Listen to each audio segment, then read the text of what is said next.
Welcome back. ഇന്ന് നമ്മൾ വന്നിരിക്കുന്നത് പെരിഞ്ജീരകം പൊടിക്കുമ്പോൾ ശ്രദ്ധിക്കേണ്ട കാര്യങ്ങളും അതുപോലെ തന്നെ കേടാകാതെ സൂക്ഷിക്കാനും കറികൾക്ക് രുചി കൂട്ടാനും കുറച്ച് ഇൻഗ്രീഡിയൻസും കൂടി ചേർത്താൽ വളരെ നല്ലൊരു പെരിഞ്ജീരകത്തിൻ്റെ പൊടി എങ്ങനെ ഉണ്ടാക്കുന്നത് എന്നുള്ള വീഡിയോ ആണ്.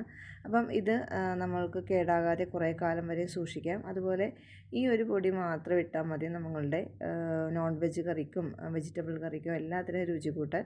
അപ്പോൾ നമ്മൾ ഇന്ന് എങ്ങനെ ഒരു മല്ലിപ്പൊടിയൊക്കെ ഒന്ന് ചേർക്കാതെ ഈ ഒരു പെരിഞ്ജീരകം പൊടി കൊണ്ട് തന്നെ വളരെ ടേസ്റ്റിയായ ഒരു ബീഫ് ഫ്രൈയുടെ റെസിപ്പിയും കൂടി കാണിക്കുന്നുണ്ട്. അതുപോലെ തന്നെ പെരിഞ്ജീരകം എങ്ങനെയൊക്കെയാണ് എന്തൊക്കെ കൂട്ടിച്ചേർത്താൽ വളരെ ടേസ്റ്റോട് കൂടിയുള്ളൊരു നല്ലൊരു പൊടി ലഭിക്കും എന്നത് നമ്മൾ കാണിക്കുന്നുണ്ട്. അപ്പം ഈ ഒരു ബീഫ് റോസ്റ്റ് നമ്മൾ മല്ലിപ്പൊടിയൊന്നും തന്നെ ചേർത്തിട്ടില്ല. അതുപോലെ തന്നെ വളരെ ടേസ്റ്റിയാണ്. ഈ ഒരു പൊടി കൊണ്ട് മാത്രമാണ് നമ്മൾ ഇത് ഉണ്ടാക്കിയിരിക്കുന്നത്. അപ്പോൾ നമുക്ക് എങ്ങനെയാണെന്ന് നോക്കാം. അപ്പോൾ അതിന് വേണ്ടി ഞാനിവിടെ പെരിഞ്ജീരകം ഒരു 100 ഗ്രാമും പെരിഞ്ജീരകം എടുത്തിട്ടുണ്ട്. അത് നന്നായിട്ട് കഴുകി 1-2 തവണ നന്നായിട്ട് കഴുകി ആ വെള്ളമൊക്കെ ഒന്ന് വാർത്ത് അതുപോലെ തന്നെ ചെറുതായിട്ടൊന്ന് ഉണക്കിയെടുത്തിട്ടുണ്ട്. ഒരുപാട് അങ്ങോട്ട് ഉണക്കിയിട്ടില്ല, എന്നാലും ഫാനിൻ്റെ അടി വെച്ച് കുറച്ച് നേരം ഒന്ന് ഉണക്കിയിട്ടുണ്ട്. വെയിലത്ത് വെച്ച് ഉണക്കുകയാണെങ്കിലും അത്രയും നല്ലതാണ്. അപ്പോൾ നമ്മളിവിടെ ഒരു ഏകദേശം 100 ഗ്രാമോളമാണ് എടുത്തിരിക്കുന്നത്. ഇനി നമുക്കിതൊന്ന് ഡ്രൈ റോസ്റ്റ് ചെയ്തെടുക്കണം. അപ്പോൾ ഒരു പാൻ വെച്ചിട്ടുണ്ട്. ആ പാനിലേക്ക് നമ്മൾ ഈ ഒരു പെരിഞ്ജീരകം ഇട്ട് കൊടുക്കുന്നുണ്ട്. പെരിഞ്ജീരകം നമുക്ക് എല്ലാവർക്കും അറിയാം നല്ലൊരു പച്ച കളറാണ്. പക്ഷേ ഇത് കഴുകി വരുമ്പം ആ കളറൊക്കെ ഒന്ന് മാറി വന്നിട്ടുണ്ടാവും. അപ്പോൾ നമ്മൾ ചൂടായ പാനിലേക്ക് ഈ പെരിഞ്ജീരകം ഇട്ട് കൊടുക്കുന്നുണ്ട്. ലോ ഫ്ലെയിമിൽ വെച്ചിട്ട് വറുക്കുക, കാരണം അല്ലെങ്കിൽ പെട്ടെന്ന് തന്നെ കരിഞ്ഞു പോകും. പക്ഷേ ആ ഒരു വെള്ളമൊക്കെ ഒന്നും അബ്സോർവായി വരത്തില്ല.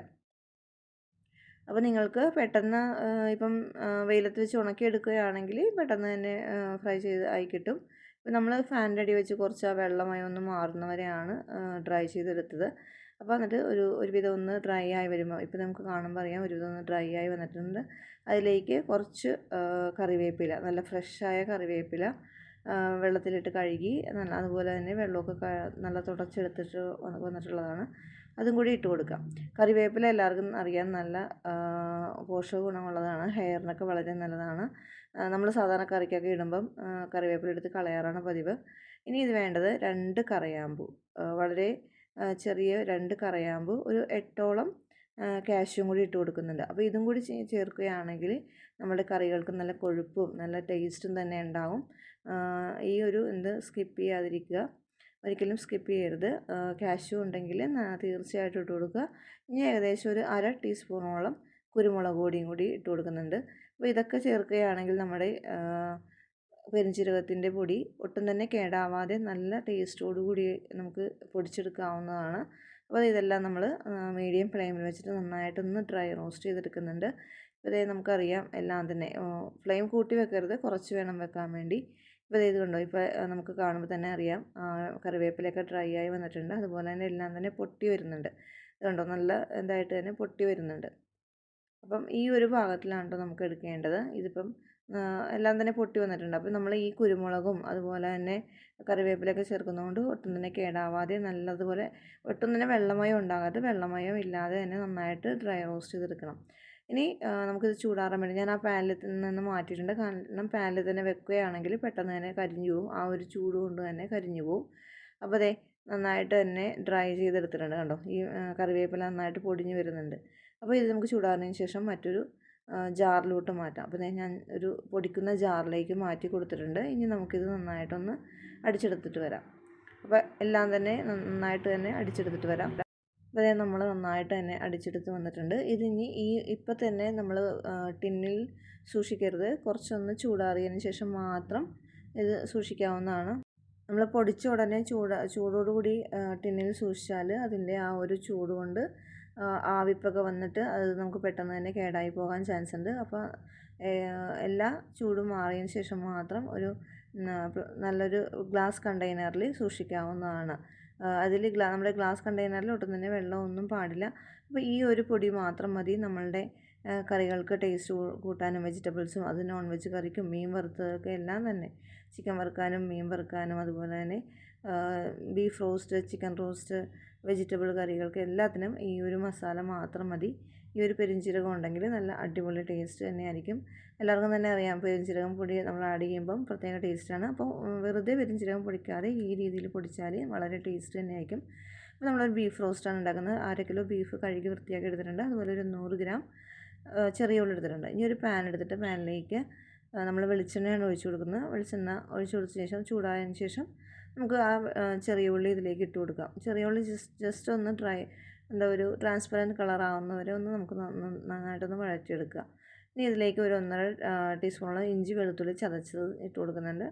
അതും ഇതുപോലെ തന്നെ ഇഞ്ചി വെളുത്തുള്ളി ഒന്ന് ചെറുതായിട്ടൊന്ന് പച്ചമണം മാറുന്നവരെ ഒന്ന് നന്നായിട്ടൊന്ന് വഴറ്റിയെടുക്കുക.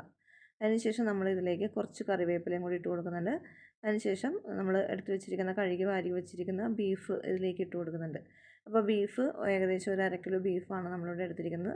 അത് ഈ ഒരു എണ്ണയിലിട്ട് കുറച്ച് നേരം ഒന്ന് വഴറ്റിയെടുക്കുക. ഒന്ന് ആ ഒരു കളർ മാറുന്നവരെ ഒന്ന് വഴറ്റിയിട്ട് ഇതിലേക്ക് ഒരു 2 ടീസ്പൂണോളം മുളക് പൊടി ഇട്ട് കൊടുക്കുന്നുണ്ട്. കുറച്ച് മഞ്ഞൾപ്പൊടി, നമ്മൾ പൊടിച്ച് വെച്ചിരിക്കുന്ന പെരുംജീരകപ്പൊടി 1 ടീസ്പൂൺ എടുക്കുന്നുണ്ട്. കുറച്ച് മീറ്റ് മസാല, പിന്നെ അതുപോലെ തന്നെ കുറച്ച് കുരുമുളക് പൊടി, ആവശ്യമായ ഉപ്പ് കൂടി ഇട്ട് കൊടുക്കുന്നുണ്ട്. അപ്പോൾ നമ്മൾ ഇതിലേക്ക് മല്ലിപ്പൊടി ഒട്ടും തന്നെ ചേർക്കുന്നില്ല. നമ്മളുടെ ഈ ഒരു പെരുംജീരകത്തിൻ്റെ പൊടിയാണ് ആഡ് ചെയ്യുന്നത്.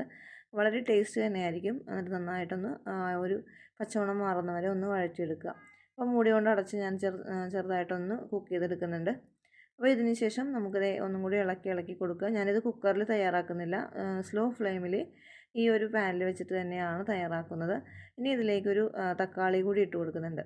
അപ്പം നിങ്ങളുടെ ബീഫ് അഥവാ ഒരുപാട് വേവുണ്ടെങ്കിൽ വളരെ ഒരു 1/2 ഗ്ലാസ് വെള്ളം, ചൂടുവെള്ളം ഇതിലേക്ക് കൊടുക്കുക. അപ്പോൾ ഏകദേശം നമുക്കിതൊന്ന് കുക്ക് ചെയ്തെടുക്കാം. അപ്പോൾ ഇതൊന്ന് കുക്കാവുന്ന സമയത്ത് നമുക്ക് മറ്റൊരു പാനിൽ കുറച്ച് വെളിച്ചെണ്ണയും കൂടി ഒഴിച്ച് കൊടുത്ത് ഒരു അര സവാള സ്ലൈസായിട്ട് കട്ട് ചെയ്ത്, അതുപോലെ തന്നെ കുറച്ച് തേങ്ങ കൊത്തിയതും കൂടി നന്നായിട്ടൊന്ന് ഫ്രൈ ചെയ്തെടുക്കാം. അപ്പോൾ ഈ ഒരു സമയത്ത് ഏകദേശം ഒരു 25 മിനിറ്റോളം നമ്മളിത് കുക്ക് ചെയ്തെടുത്തിട്ടുണ്ട്. അപ്പോൾ നമ്മളുടെ ബീഫ് റോസ്റ്റ് ഇവിടെ റെഡി ആയിട്ടുണ്ട്. ഇനി നമ്മളിവിടെ വറുത്ത് വെച്ചിരിക്കുന്ന നമ്മളുടെ ആ ഒരു തേങ്ങക്കൊത്തും അതുപോലെ തന്നെ സവാളയും കൂടിയുള്ള മിക്സ് ഇതിലേക്ക് ഇട്ട് കൊടുക്കുക. അപ്പോൾ ഞാനൊരു പച്ചമുളക് അതിന് മുന്നേ ഇതിലേക്ക് ഇട്ട് കൊടുക്കുന്നുണ്ട്. ഒരു പ്രത്യേക ടേസ്റ്റ് തന്നെയായിരിക്കും കേട്ടോ പച്ചമുളകും കൂടി ആഡ് ചെയ്യുമ്പം. ഈ ഒരു ഉണ്ടാക്കി ശേഷം പച്ചമുളക് ആഡ് ചെയ്യുമ്പം ഇനി നമ്മൾ വറുത്ത് വെച്ചിരിക്കുന്നതും കൂടി ഇട്ട് കൊടുത്തിട്ടുണ്ട്. ഇനി ഇത് നന്നായിട്ടൊന്ന് മിക്സ് ചെയ്ത് നമുക്കിത് മൂടി കൊണ്ട് അടച്ചു വെക്കാം. അതിനുശേഷം നമുക്ക് സെർവ് ചെയ്യാം. അപ്പോൾ നല്ല അടിപൊളി ബീഫ് റോസ്റ്റ് ഇവിടെ റെഡി ആയിട്ടുണ്ട്. നമ്മൾ മല്ലിപ്പൊടി ഒന്നും ചേർത്തിട്ടില്ല, നമ്മുടെ പെരുംജീരകത്തിൻ്റെ പൊടിയാണ് ചേർത്തിരിക്കുന്നത്. വളരെ ടേസ്റ്റ് ബീഫ് റോസ്റ്റാണ്. ഈ ഒരു രീതിയിൽ നിങ്ങൾ ഉണ്ടാക്കി നോക്കുക. വീഡിയോ ഇഷ്ടപ്പെട്ടാൽ ലൈക്ക് ചെയ്യാനും നിങ്ങളുടെ ഫ്രണ്ട്സ് ആൻഡ് ഫാമിലിക്കും ഷെയർ ചെയ്യാനും മറക്കരുത്. അപ്പം ഈ ഒരു പെരുംജീരകത്തിൻ്റെ പൊടി കൊണ്ട് തന്നെ നമുക്ക് ചിക്കൻ റോസ്റ്റ്, അതുപോലെ തന്നെ മീൻ വറുത്തത് എല്ലാത്തിനും തന്നെ ഉപയോഗിക്കാവുന്നതാണ്. അപ്പം ഈ ഒരു പൊടി ഈ ഒരു രീതിയിൽ തയ്യാറാക്കി നോക്കുക. വീഡിയോ ഇഷ്ടപ്പെട്ടാൽ ലൈക്ക് ചെയ്യാനും നിങ്ങളുടെ ഫ്രണ്ട്സ് ആൻഡ് ഫാമിലിക്കും ഷെയർ ചെയ്യാനും മറക്കരുത്. അപ്പോൾ മറ്റൊരു അടിപൊളി വീഡിയോ ആയിട്ട് കാണുന്നവരെ താങ്ക് യു ഫോർ വാച്ചിങ്.